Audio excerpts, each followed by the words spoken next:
Listen closely, because before dawn, when even the gods are said to sleep, a broom will whisper against stone, and a girl the world has chosen not to see will make the sacred shine. Welcome.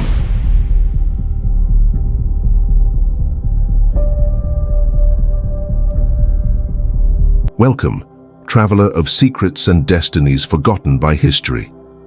If your heart has room for injustice disguised as devotion, stay here a little longer. This story will not raise its voice. It will breathe like incense in the dark. And if you feel its rhythm inside you, do not rush. Let it ache. Let it linger. And if you wish to walk beside her, subscribe to the silence and leave your thoughts as offerings to the river that remembers everything. The village of Kachipur, somewhere along the slow bend of the Ganges, awoke each morning to the same hierarchy of sounds. First the temple bell, bright and aloof. Then the chanting of priests, and finally the scrape of a broom along the marble steps. That last sound belonged to Devika, though no one called her by name. In the registers of the village, she was the sweeper's child, a title that clung to her like dust that refused to wash off. She was 12, perhaps 13, though no one had ever written the date of her birth. Her hands were small but calloused, wrists marked by the rope of the broom she carried since she could walk. Every morning, before the first ray of sunlight reached the temple's golden dome, she swept the steps where thousands came to pray, but never looked down. The temple itself was magnificent, built of pink sandstone that turned honey at dawn, covered in carvings so delicate they seemed to breathe. Its walls depicted gods and battles, miracles and punishments. But there was one story missing from its stone, the story of those who cleaned its dust. Devika moved barefoot through the courtyard, her anklets silent, her sari faded into the color of dry earth. The priests passed her as one passes a shadow, not with cruelty, but with the comfortable indifference of habit. They would sprinkle holy water on the steps she had just cleaned, as though purifying the traces of her touch. Sometimes, when the wind blew the right way, she could hear the girls of the higher castes rehearsing their dance for the festival, anklets ringing like laughter, silks swaying like light. Devika would pause, broom in hand, and watch from the shadows. The world beyond the temple's threshold seemed to her like another birth, one denied but not unimaginable. Her mother, Sita, worked at the cremation grounds, gathering half-burnt logs for the next pyre. "Do not look at them too long," she would warn, when Devika spoke of the dancers. "They live in a sky that has no ladder for us." But the girl's eyes kept climbing anyway. There was a rumor in the village that Devika's name itself was blasphemy. Devika, little goddess. Some said her father had chosen it out of bitterness. Others whispered that he had vanished the night she was born, ashamed that an untouchable child could bear such a sacred name. Either way, it stayed. Names are stubborn that way. She learned early what it meant to be invisible. At the market, when she reached for fruit, sellers pulled their baskets back. When she fetched water from the well, women of higher castes waited for her to leave before drawing theirs. Once a boy her age offered her a sweet, and his mother slapped him for it. "You cannot share food with those who live outside the walls of God," she said. Devika never forgot that sentence. It was the first time she realized God might live behind a wall. Yet, in her own quiet rebellion, she loved the temple more than anyone else. She knew its rhythms by heart, the timing of the bells, the changing scent of incense through the hours, the way light slid along the carved faces of deities as if blessing each one in turn. She whispered to them when no one listened, to Durga, whose eyes seemed fierce enough to see her, to Lakshmi, who smiled too kindly for a goddess of wealth, and to Kali, who frightened everyone except her. "Kali will not hurt me," Devika once told her mother. "She is dark like me." Sita had stared at her, torn between fear and pride. "Darkness is not what they fear, child. It's what you remind them of." One evening, as the festival season approached, Devika found herself alone in the temple after the priests had left. The sun was sinking, painting the marble floor with blood-orange light. On the main altar, the statue of Durga looked alive, eyes wide, tongue red, garland of skulls around her neck. Devika felt drawn forward. She hesitated at the border where she was forbidden to step. Then, for the first time in her life, she placed one bare foot on the sacred floor. Nothing happened. No thunder, no curse. Only the quiet sound of her own heartbeat echoing in the still air. She stood there trembling, then whispered, "If you are real, you already know I am not impure." The silence that followed felt like an answer. From that day on, her dreams changed. Sometimes she saw herself standing on the altar, dressed in silk, her face painted with vermilion, people bowing at her feet. Sometimes she woke with the taste of ashes in her mouth. At dawn, she returned to sweeping, pretending the dreams meant nothing. But the gods, it seemed, had already heard her whisper and were deciding how to answer it. That year's Navaratri festival was promised to be the grandest in decades. 9 nights of worship to honor the goddess Durga. 9 nights of song, dance, and offerings. The priests announced that a young girl from the Brahmin family would serve as the Kumari Devi, the living embodiment of the goddess, a tradition so old, no one remembered its beginning. For those 9 nights, she would be worshipped as divine. After that, she would return to being a mortal girl again. Devika listened from outside the temple wall, the broom steady in her hands. For a moment she imagined it. Just one night of being seen, of not being avoided, of being called holy. She smiled at her own foolishness. Then she whispered to the wind, "If the goddess can take any form, why not mine?" The wind did not answer. But somewhere above her, unseen, a jasmine garland slipped from its hook and fell softly to the floor, landing at her feet. She picked it up, unaware that the gods had already begun their mischief. Morning arrived, wrapped in sound. Conch shells, women's voices, drums calling the day awake. The air was heavy with ghee smoke and expectation. From every doorway hung strings of marigolds, bright and tender as sunlight trapped in petals. Navaratri had begun. The 9 nights when the goddess returned to her people, fierce and merciful, a mother with 1,000 eyes. Devika moved through the crowd, carrying her broom like a limb she could not leave behind. She was forbidden inside the temple on festival days. Her work had to be invisible, finished before the first chant. She cleaned the outer courtyard, where dust gathered like history, sweeping under the giant brass bell that none of her kind was allowed to ring. The priests passed her, saffron robes swaying, their bare feet leaving trails of vermilion across the stone. She kept her gaze lowered, but her ears caught everything. The rhythm of the drums, the rehearsed laughter of girls preparing for the dance, the chanting that built a bridge between the human and the divine. The chosen Kumari Devi, a Brahmin girl named Meera, was only a year older than Devika. She had skin like polished rice and eyes rimmed in kohl. The priests had trained her for weeks to walk with the stillness of divinity, to never smile, to never blink too long. When she appeared, carried on a palanquin of silver and silk, the crowd bowed as though the sun itself had stepped down from the sky. Devika watched from behind a pillar, her broom pressed to her chest. Meera's feet never touched the ground.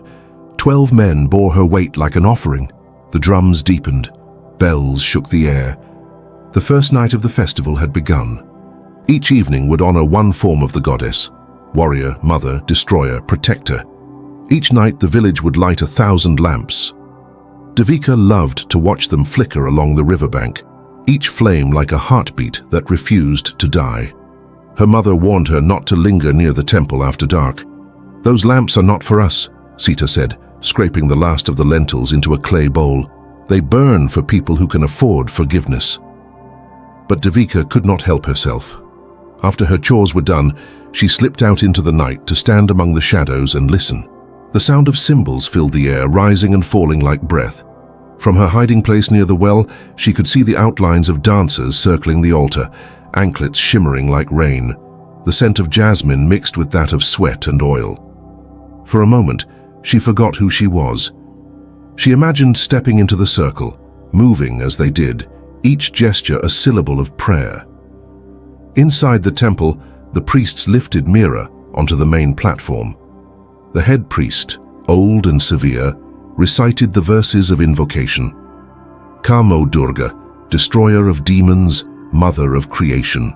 When the final syllable left his mouth, a hush fell. All eyes turned to the girl. Meera's face was pale under the torchlight, her body swayed. She smiled almost imperceptibly, as though the goddess herself had brushed her cheek. The crowd gasped, believing they had witnessed a sign. Devika, from the shadows, felt something stir inside her chest, half envy, half awe. She pressed her palms together, whispering a prayer too small to be heard. "If you are real, Mother, remember me just once." The nights followed each other like breaths drawn too quickly. By the third night, the festival consumed the village. The roads turned into rivers of color, orange powder on foreheads, red silk banners, cows painted with streaks of gold. Merchants sold sweets shaped like lotus petals. Musicians played until their fingers bled. Children ran through the smoke of incense, laughing as if even the gods might laugh with them. Devika watched from the edge of everything. She helped her mother gather flower stems discarded by the devotees, binding them into small garlands to sell for a few coins.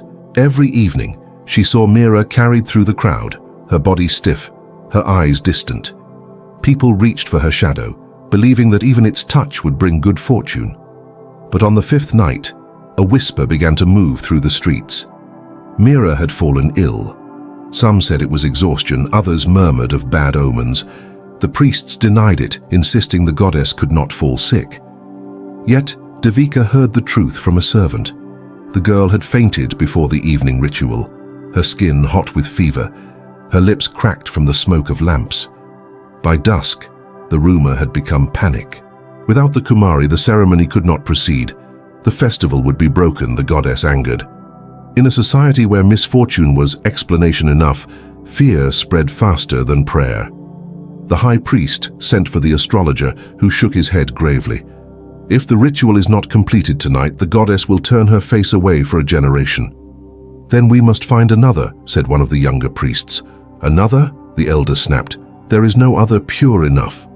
Outside the temple walls, the rain began, soft, hesitant. Devika, sweeping under the archway to escape the downpour, caught fragments of their voices. She pressed herself against the wall, water running over her bare feet, heart pounding. "Anyone," the younger priest insisted. "The goddess only needs a vessel, a body to enter." A silence followed, long and dangerous. Then the old priest spoke again, his tone slow, calculating. "Find the nearest girl child. Bring her at once. The form matters less than the faith." The messenger ran into the rain. He stopped at the first hut near the temple, the one where Sita and Devika lived. When Devika looked up from the floor, broom in hand, she saw the torchlight at her door. The messenger's face was a blur of urgency. "The goddess requires you," he said. Sita stepped between them. "She's untouchable. You cannot—" But the man's fear was greater than her protest. "The gods will not wait," he said, and pulled the girl toward the temple gates. The rain thickened. Drums began to beat again, louder, faster. Bells clanged like warnings. Devika stumbled as the stone steps rose before her, shining with water and oil. Hands she had never imagined touching her now gripped her arms, guiding her upward. Behind her, Sita's voice broke through the storm, a cry swallowed by thunder. Inside the sanctum, the priests lit torches and closed the doors. The scent of camphor and smoke filled her lungs. Mira lay motionless on a cot, her forehead glistening with sweat. Devika stood beside her, trembling, half blind with fear. The old priest studied her face, eyes narrowing. "The goddess chooses her own form," he said finally. "If she wishes to come through this one, who are we to refuse?" He motioned for the attendants to begin. Hands reached for Devika, stripping away the damp cloth of her sari, wrapping her instead in silk, the color of fire. They painted her eyelids gold, pressed vermilion into her hairline, set a garland of jasmine around her neck. Someone placed a lotus in her hand. She could barely breathe. "Sit," the priest commanded. "Do not move. Do not speak unless the goddess speaks through you." Outside, the drums roared like a heartbeat too large for one body. The first mantra rose, filling the temple with sound. Devika's reflection flickered in the bronze mirrors around the altar, dark skin painted in light, eyes wide, lips trembling. For the first time, the world looked at her and saw not a servant, but something holy. The mantra climbed higher. The flames swayed. The priests began to bow, and Devika, caught between terror and wonder, felt a strange stillness descend, like being touched by air itself. She closed her eyes. When she opened them, the world was on its knees. and serene face with large expressive eyes, dark brown skin with a golden glow, long wavy black hair, aged 12 to 13. The air inside the temple turned heavy, as though even the smoke had learned to kneel.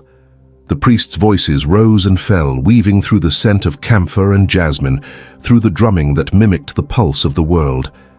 Outside, the rain softened into a steady hymn.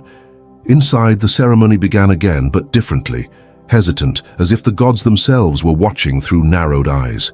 Devika sat at the center of the marble platform, motionless, her spine straight as a prayer. Her body trembled beneath the silks, the vermilion on her forehead burned against her skin. She was a girl who had spent her life in shadows, and now every lamp in the temple pointed at her. The priests circled, chanting verses older than the dust in the corners she used to sweep. Each syllable fell like a command she did not understand. One by one they touched her feet, the same feet no one had dared touch before. For a moment she thought she might faint. She could feel the heat of their hands, the tremor of their faith. "Durga has come," the chief priest declared, voice ringing through the vaulted dome. "The goddess does not choose caste. The goddess chooses will." A murmur rippled through the gathered devotees. Some gasped, others bowed lower, afraid to meet her eyes. But there were those who looked on with discomfort, men who saw blasphemy in her skin, not divinity. Their lips moved in silent protest, even as they knelt. Devika felt the weight of every gaze pressing against her, and yet, beneath it all, a strange calm. It was not joy, it was not pride, it was the stillness of a wound that has forgotten how to bleed. The drummer's rhythm slowed, incense smoke curled around her face. When she breathed, she could taste sandalwood and salt.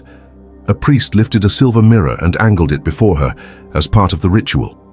In its surface, she saw herself gilded and foreign, a child painted into a goddess. The eyes that stared back were hers and not hers, as if something else had stepped inside her bones. The chants deepened. Bells clanged. The air shifted. She felt a warmth begin at the base of her spine, traveling upward, pulsing behind her eyelids. For one fleeting instant, she thought she heard a voice, low, familiar, not outside, but within. "Do not be afraid. You were always mine." The sound of it flooded her with tears. She did not understand what it meant, only that it felt like being seen. Outside, word spread fast.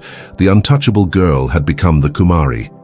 The villagers crowded the temple courtyard, craning their necks to see through the gates. Some shouted praise, some disbelief. A few spat on the ground to keep evil away. But curiosity overpowered disgust. Even those who cursed her wanted to glimpse the miracle. Sita reached the temple steps through the throng soaked from the rain. Guards barred her way. She pleaded, voice raw, "She is my child. The goddess has no mother," one of them said without meeting her eyes. Inside, the rituals continued. Devika's hands, heavy with bangles, lifted the lotus toward the flame. Her arms shook. The chief priest chanted, "Offer yourself to the goddess who has entered your form." The words fell strange on her ears. How could one offer herself to herself? But she obeyed. The lotus caught the light. The crowd roared as though a god had answered. When the night deepened, the ceremony reached its final moment. The darshan, when devotees would come to receive blessings from the living goddess. The priests lined them up in order of caste, from Brahmins to laborers, the old purity arranged like furniture. Devika sat frozen as one by one they approached her, bowed and touched her feet. Their hands were trembling, their eyes shining with something between faith and guilt. The first touch was a shock, a warmth she had never felt, the second softer. By the 10th, she began to understand the cruelty of it all, that holiness was not the opposite of impurity, only its mask. A child placed a garland of marigolds around her neck. A merchant pressed coins into her palm. Someone whispered a prayer for sons, another for rain. They all asked for something. None of them asked who she was. When Sita's turn came, forced forward by the guards, Devika's eyes filled. Her mother knelt before her, trembling, and touched her feet like everyone else. Their gazes met, and in that instant, the world fell silent. Sita's whisper was almost lost under the bells.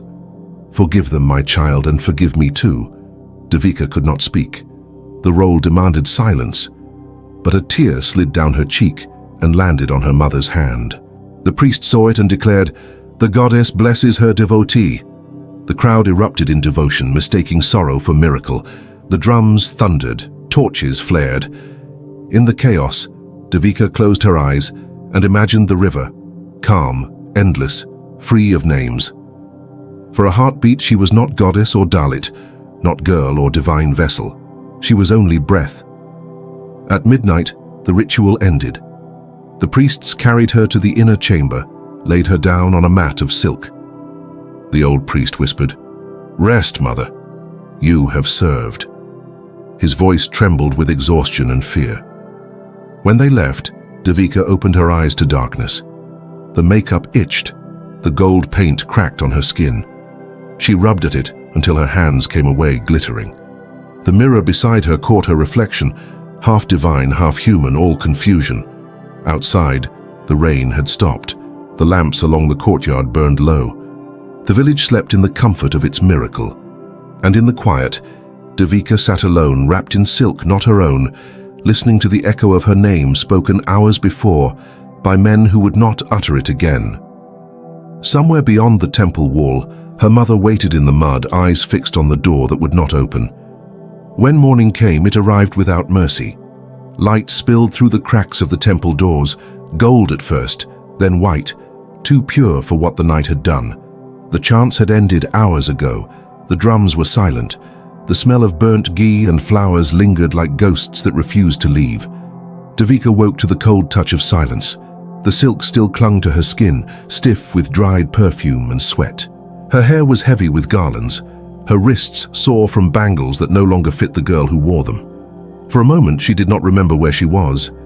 Then she saw the altar, empty now, the lamps extinguished, the goddess's statue shrouded in linen, and memory returned like a bruise beneath the skin. She rose slowly. The chamber that had glowed with torches last night now looked smaller, duller, its walls streaked with soot. A priest entered carrying a bowl of milk and fruit, bowed low and said, "Mother, your night is over, you may rest." The words struck her like a slap. Your night is over, not your reign, not your blessing, your night, as though holiness expired with sunrise. She sat in silence. The priest avoided her gaze.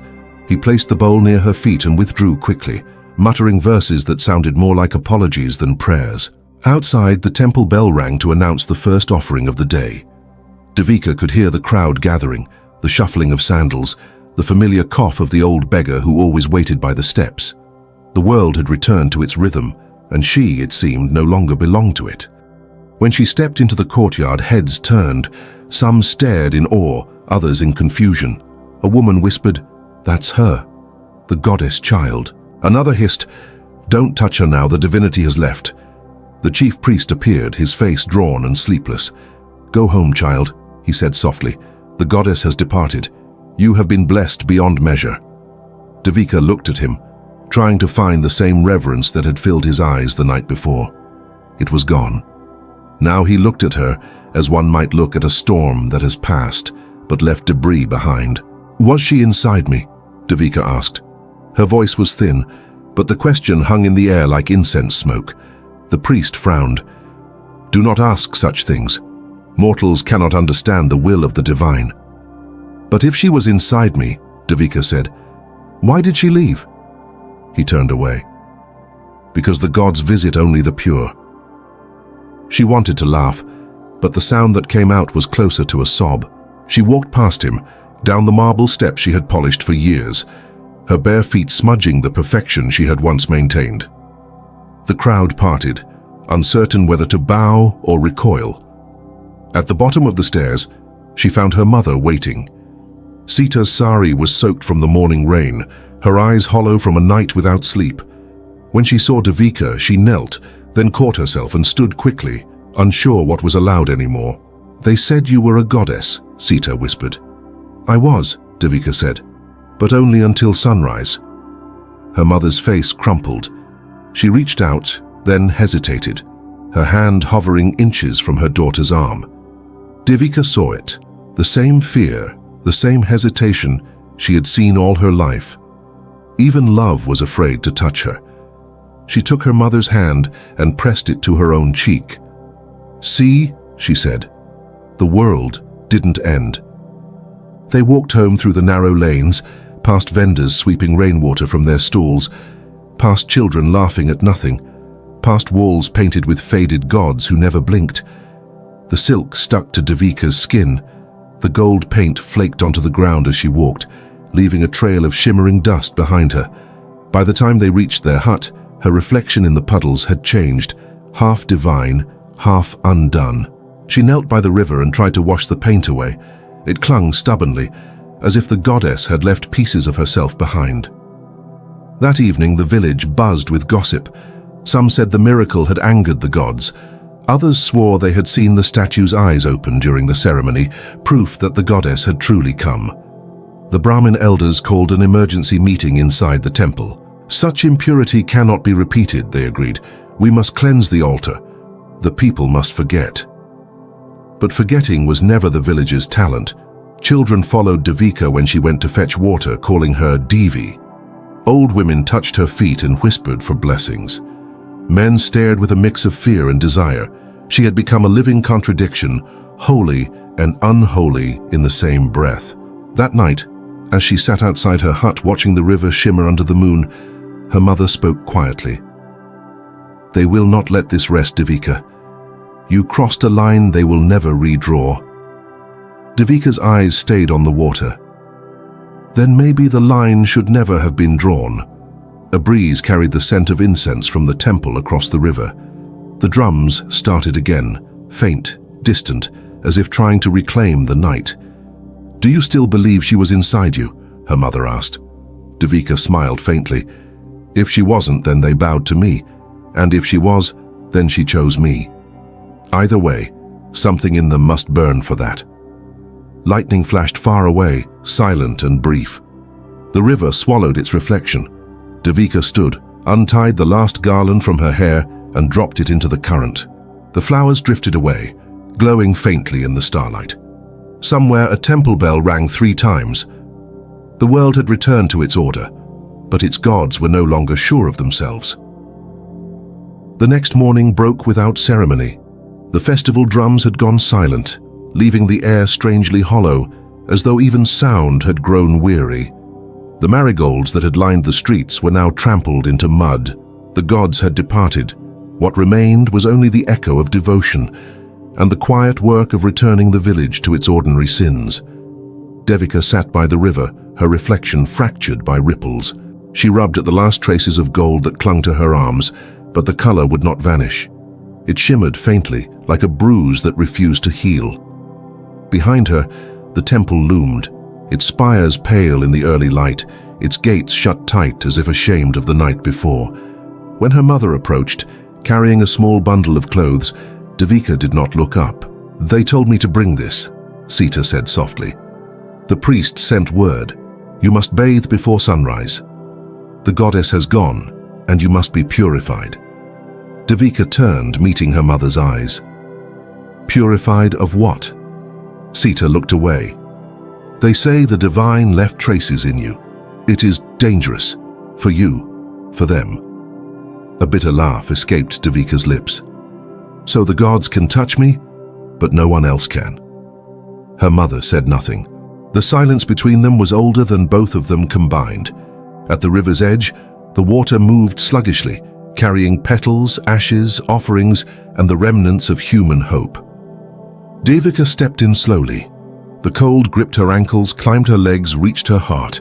She dipped her hands, watching the surface shimmer with sunlight. Then she lowered herself completely, until the world went quiet and her breath disappeared. Under the water, there was no caste, no prayer, no witness, only soundless weight and the faint pulse of her heart echoing against the current. For a moment she thought of not returning, of letting the river decide who she was meant to be. But when she rose again, gasping, the world was waiting. A small crowd had gathered along the riverbank. Word spread fast in Kachipur. Miracles and scandals traveled at the same speed. People watched her without speaking. Some curious, others uneasy, a few openly hostile. "She should not bathe where others wash," one man muttered. "She carries impurity now," another said. "She carried divinity last night," an old woman whispered. The arguments tangled in the air like smoke. Devika stood dripping in silence. For every stare that condemned her, another lingered with something close to awe. By midday, the priests had ordered that no one speak her name inside the temple. A new girl had been chosen for the next festival, her lineage declared spotless. The marble steps Devika once swept were washed with milk and rosewater, to cleanse them of confusion, as the chief priest put it. But confusion is not so easily washed away. In the market, whispers followed her like shadows. Some women crossed the road when she passed, others secretly reached out to touch the edge of her sari, then hid their hands as though caught in sin. The potter's wife claimed that her sick child had slept peacefully after Devika's gaze fell upon him. A merchant insisted that his crops had grown taller since the night she was worshipped. Miracles and superstition began to braid themselves into rumor, and rumor is the only religion that grows without temples. Sita tried to keep her daughter indoors. "If you anger them, they will turn on us," she said. "They already have," Devika answered. "Now they only change the reason." One afternoon, Devika walked to the temple gates carrying a basket of flowers. She had gathered them not for worship, but for herself. White jasmine, orange hibiscus, small wild blooms that grew by the cremation ground. The guards at the gate stiffened when they saw her. "You cannot enter," one said.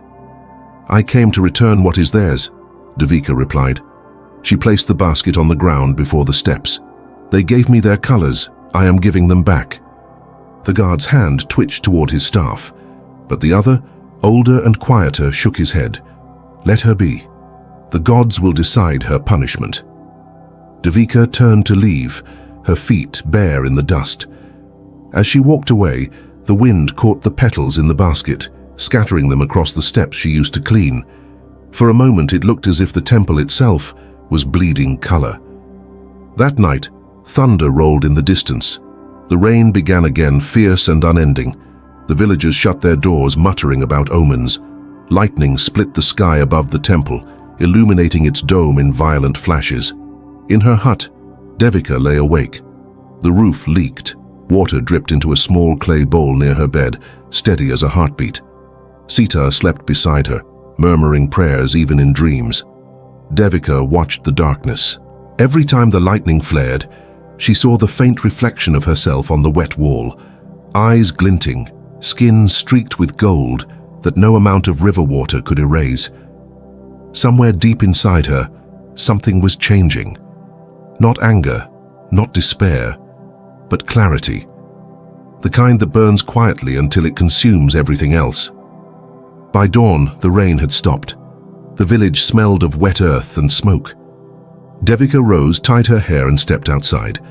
The temple bell rang distantly, summoning others to worship. For the first time, she did not bow her head. She walked toward the sound, barefoot, leaving prints in the mud that glimmered faintly, as if dusted with gold. The sun rose red that morning, swollen and uncertain, as if reluctant to witness what the day would demand. The village of Kachipur moved through its rituals like a body waking from fever. The temple bell rang, hollow and uneasy, echoing through streets still wet from the night's rain. Devika stood in its shadow, watching devotees pass her as though she were air. She had become something they could neither worship nor erase, too sacred to curse, too human to revere. Her mother's warnings had sharpened with fear. "Keep away from the temple," Sita begged. "They whisper that you have bewitched the goddess herself. The priests want to cleanse the village with fire." Devika smiled faintly. "Then let them burn their fear, not me." She had not entered the temple since the night of the ceremony, though its outline haunted her every step. Its spires followed her reflection in every puddle, its bells marked her silence. Each day she passed by it, like one might pass a wound that never healed, avoiding touch but unable to look away. On the 7th day after the festival, rumors spread that a new Kumari would be presented to the goddess. The priests had chosen a Brahmin child from a neighboring village, barely 10 years old. The announcement was meant to restore order, to remind the people what purity looked like. The temple was being decorated again. New flowers, new lamps, new chants. while the old miracle Devika was swept quietly into the margins. But miracles, once born, do not fade easily. That evening, when the sun melted into crimson and the river glowed like liquid copper, Devika walked alone toward the temple gates. She wore a plain white sari, unadorned, the color of mourning. The guards saw her coming and moved to block her path. "You are forbidden," one said. She met his eyes without flinching. "Who forbade me? The gods or the men who speak for them?" He hesitated. She stepped past him. Her bare feet touched the first of the marble steps she had scrubbed all her life. For a moment she felt the weight of every dawn she had spent here, the cold stone beneath her soles, the rhythm of her broom, the prayers she was never allowed to say. The temple doors were open, spilling light and music into the evening. Inside, priests moved like shadows behind the curtain of smoke. The air was thick with ghee and camphor, with faith rehearsed to perfection. Devika entered quietly, her presence barely noticed at first. Then someone saw her and gasped. The chant faltered. The chief priest turned, his voice breaking into anger. "You defile this place." Devika walked forward until she stood before the altar. Her voice was calm. "If I am impure, then this temple has lived on impurity. I built its mourning with my hands, and you call my touch unclean. If I am sin, then your gods have rested on sin for years."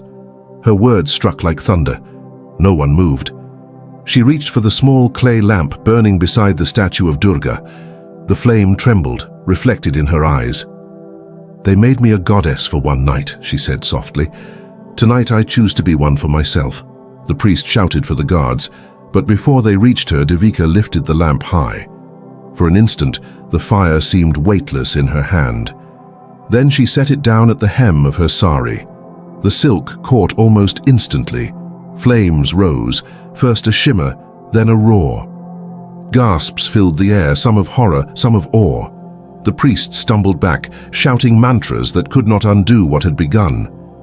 Devika stood in the center, eyes open, unblinking, her face calm as the fire swallowed the white cloth and turned it gold. For a moment, it looked as if she was not burning at all, but transforming, light pouring through her skin, her silhouette framed against the goddess behind her. The air crackled. Some swore they saw two figures in the flames, one human, one divine, merging until there was no distinction. Sita pushed through the crowd, screaming her daughter's name, but the heat drove her back. The temple bells began to ring wildly, unmanned, their sound desperate and beautiful. Devika's voice rose once clear over the chaos. "If you see me burn, remember this fire is yours." Then the roof groaned. The garlands above caught flame and smoke filled the sanctum. People fled into the night, some praying, others weeping, a few simply staring in stunned silence. When the fire finally died, nothing of Devika remained. No body, no ash, only the faint scent of jasmine and a trail of gold dust clinging to the cracked marble floor. At dawn, the temple was nothing but ruin. The statue of Durga had split clean down the middle, her eyes blackened by soot. The priests declared it a curse, but among the villagers, whispers began again, of a light seen above the flames, of a voice that lingered in the smoke. By nightfall, the first pilgrim arrived. They said the temple was no longer holy. They said it was something greater, something human that the gods could never understand. Morning rose gently over Kachipur, as if the sky itself feared to disturb the ashes. The temple was a blackened husk against the pale horizon, its once golden dome now grey and broken, streaked with soot. Smoke still curled lazily from the cracks in the stone, carrying with it the ghost of burnt flowers and melted brass. The air tasted of endings. For 2 days the villagers kept their distance. Fear hung over the streets like a low mist. The priests forbade anyone to speak of what had happened, calling it a curse, a divine punishment. They said the gods had been angered by the impurity of that night, that Devika's death was retribution. But silence like smoke seeps through even the smallest cracks, and soon stories began to rise. The first came from an old woman who lived by the river. She swore that before dawn, she had seen a figure walking on the temple steps, barefoot, wrapped in white, her skin glowing faintly in the dark. Others laughed, yet the next morning, someone else said the same. Then another. By the end of the week, the temple that had been abandoned began to draw pilgrims. They came quietly at first, farmers, potters, widows carrying clay lamps. They brought no offerings, only whispers. They said the air around the ruins smelled of jasmine, even though no flowers grew nearby. They said the stone floor, where Devika had stood, felt warm to the touch long after sunset. And when they prayed there, not to Durga or to any god carved in stone, but to the memory of the girl who burned, they claimed their prayers were answered. The priests raged, called it heresy. But faith is a wildfire. Once it finds breath, it spreads where no command can reach. Sita returned to the temple at dusk, drawn by a grief that no warning could quiet. She carried with her a single oil lamp, its flame trembling in the wind. The marble was cracked beneath her feet, streaked with black, but she walked as one who already knew the way. At the altar, she placed the lamp on the ground and knelt. "You were always mine," she whispered, "and yet you never belonged to anyone." The flame flickered, then steadied, its light washing her face in gold. Sita closed her eyes. For a moment, she thought she heard a broom's faint sweep across the marble, the sound she had woken to every morning for years. She opened her eyes, but the room was empty. Only the light remained. From that night on, the temple was reborn, not as a place of gods, but of remembrance. No idols were rebuilt, no priests returned. The people called it Devika Mandir, the temple of the living goddess. Those who came left offerings of water and flowers, not for salvation, but for understanding. Travelers brought stories of a woman healed after touching the temple wall, of crops that bloomed after years of drought, of dreams where a dark-skinned girl smiled and said, "You are already pure." Years passed. Seasons folded over one another like pages turned by unseen hands. The river changed its course slightly, as rivers do. The village grew, but the temple remained as it was, half ruined, half divine. Children were told the story differently depending on who spoke. The priests who still lived whispered that it was a tragedy, a lesson against blasphemy. The old women, those who remembered the smell of burnt silk, told it as a miracle. The night an untouchable became what the gods could never be. And sometimes late at night, when the wind was just right, one could hear a soft sound from within the temple, a rhythm like straw against stone. Those who knew the story would smile, knowing what it was, because, in the end, the goddess never truly left. She lingered in every act of defiance, every hand that dared to touch what the world called impure, every woman who refused to bow. She lived in the eyes of those who had once looked down and learned to look up. She was the breath that swept the dust from forgotten names. And when the moonlight fell across the temple steps, turning the broken stone silver, it revealed a faint shimmer, gold dust still clinging to the cracks, as if the fire had never gone out. Perhaps it never had. Perhaps the divine, tired of its marble throne, chose to stay in the ashes instead. And somewhere, carried by the wind across the sleeping village, a broom whispered against the earth once more. Soft, steady, eternal. They say that once a goddess walked here, but those who listen closely know the truth. She still does. Not in the sky, not on a throne, but in the dust, where every step is both a prayer and a rebellion. If you find yourself in Kachipur, follow the scent of jasmine at dusk. If you hear the faint rhythm of sweeping, do not be afraid. It is only the sound of divinity remembering what it means to be human.